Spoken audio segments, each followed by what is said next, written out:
ठठाचारी कृष्णदेव राय के दरबार में राजगुरु थे। वे तेनालीराम से बहुत ईर्ष्या करते थे। वैसे तेनलीराम से तो बहुत लोग ईर्ष्या करते थे, पर राजगुरु कुछ ज्यादा ही करते थे। उन्हें जब भी मौका मिलता तो वे तेनालीराम के विरुद्ध राजा के कान भरने से नहीं चूकते थे। एक बार क्रोध में आकर राजा ने तेनालीराम को मृत्युदंड देने की घोषणा कर दी, परंतु अपनी विलक्षण बुद्धि और हाजिर जवाबी से तेनालीराम ने जीवन की रक्षा की।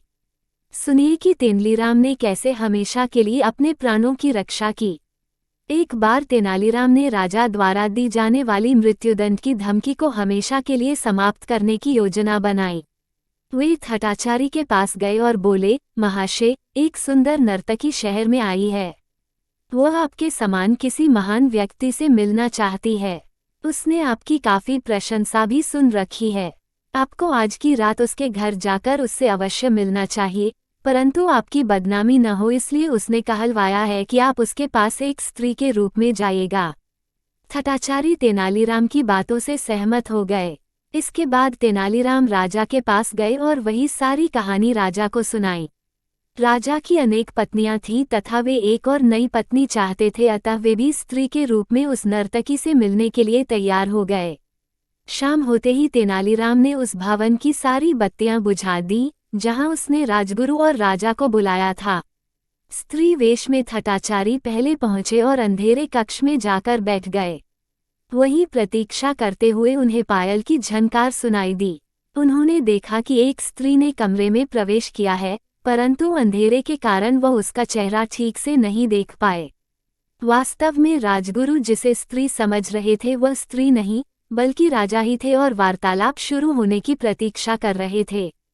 थोड़ी देर पश्चात कमरे की खिड़की के पास खड़े तेनालीराम को आवाज सुनाई पड़ी, प्रिया, तुम मुझे अपना सुंदर चेहरा क्यों नहीं दिखा रही हो? ठठाचारी मर्दाना आवाज में बोले। राजा ने राजगुरु की आवाज पहचान ली और बोले, राजगुरु, आप यहाँ क्या कर रहे हैं? राजगुरु ने राजा की आवाज पहचान ली। शीघ्र ही वे दोनों समझ गए कि तेनालीराम ने उन्हें मूर्ख बनाया है। दोनों ने कक्ष से बाहर आने का प्रयास किया, परंतु तेनालीराम ने द्वार बाहर से बंद कर उस पर ताला लगा दिया था। वो खिड़की से चिल्लाया, यदि आप दोनों यह वचन दे कि भविष्य में कभी मृत्युदंड देने की धमकी नहीं देंगे तो मैं दरवाजा खोल दूंगा।